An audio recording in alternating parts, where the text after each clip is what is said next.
everybody, it's Stuart with Wine on the Dime, and I've been continuing my rosé kick by reviewing another Pech Merle rosé. Stay tuned.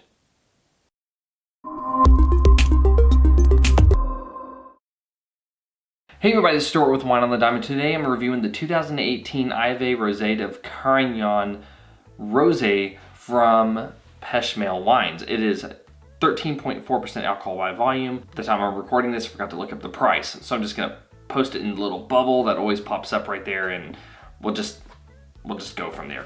Anyway, so let's take a look at this wine. I've already opened it. It has a traditional cork, no screw top. So you will need to be prepared, have your equipment with you, but other than that, it's your standard bottle of wine. So from a color standpoint, you are a medium salmon. Yeah, medium salmon, no artifacts, no cloudiness. From a nose, first thing I'm getting is rose, like rose petals. There's a little bit of strawberry, a little bit of like a red cherry, maybe a little bit of red apple, maybe a hint of like orange peel, but the dominant thing here that I'm getting is like rose petal. It's been a long time since I've had a wine that had rose petal as a dominant note. I'm kind of excited about this. I'm hoping that it's kind of a floral red fruit bomb in my mouth. But the only way to know is to get into the taste.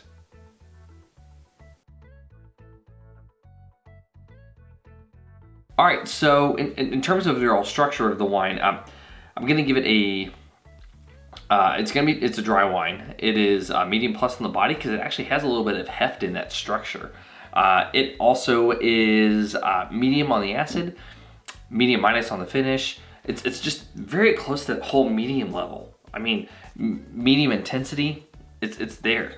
Nose intensity, I forgot to mention that. Nose intensity, medium on the nose intensity. So overall, it's just pretty much like smack dab in that medium range. In terms of the flavors, the first thing I'm getting when I taste this wine is a sour strawberry. Believe it or not, it's a sour strawberry, which is not what I'm smelling. I have maybe a hint of strawberry on the nose, but the taste being of the sour strawberry, I kind of like the switch up because the nose is very floral for me.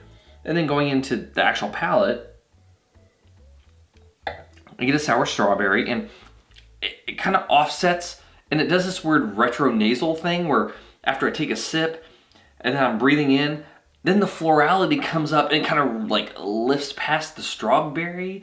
It's a really strange effect, but it's not a bad thing. I'm kind of digging this more than the Syrah that they did. There feels like there's a touch of MLF in here. I'm getting like a hint of cottage cheese, which I forgot to mention on the nose before. I do like this wine. It has a lot of great red fruit qualities. It does have that florality that shows up in the mid palate, kind of sticks around a little bit into the finish. That orange, actually, the orange shows up right going into the mid palate and stays all the way through the finish, which I really enjoy having that little touch of bitter orange.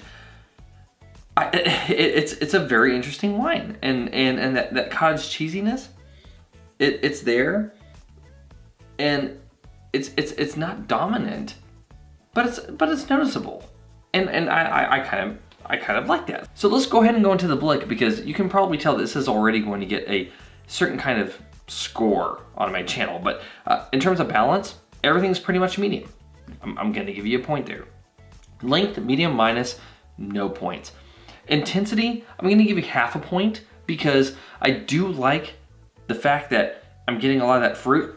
To be quite honest, I would have liked that cottage cheese note maybe to have been a little bit stronger. I feel like if this wine, especially with kind of that sour strawberry up front, the orange going into the finish, the rose on top, having a little bit more of that kind of like cheesiness from that MLF, the malolactic fermentation process, might have actually kind of bumped that up a little bit. That would have been nice. That would have been added a little bit of extra intensity on the palate, as well as complexity. And in terms of complexity, getting lots of red fruit, I am getting some MLF, I'm getting a little bit of citrus. So I'm gonna go ahead and give this one a good, and And this is going to be one of those things where if you're someone like me who kind of likes that funky retro nasal effect where you have something very like floral on the nose and a little bit like zingy on the palate, but then they supplement each other because of retro nasal, then you're really going to like this wine. Yeah, I think good is a very solid rating for this wine. Anyway, this has been Stuart with Wine on the Dime. If you liked today's video, please like, subscribe, and comment. Have you had the 2018 Ivy Rosé de Carignan from Mendocino County from Pech Merle? I'd be interested to know if you have. Leave a comment below, and I'll see you all again soon with another episode from Wine on the Dime. In the meantime, I have some turkey meatballs downstairs, like, that are probably gonna pair very well with this wine. It's a very like Asian-y umami thing with this like very fruit-forward rosé. I think it's gonna work out really well. Either that or I'm gonna eat popcorn. I'll see y'all later.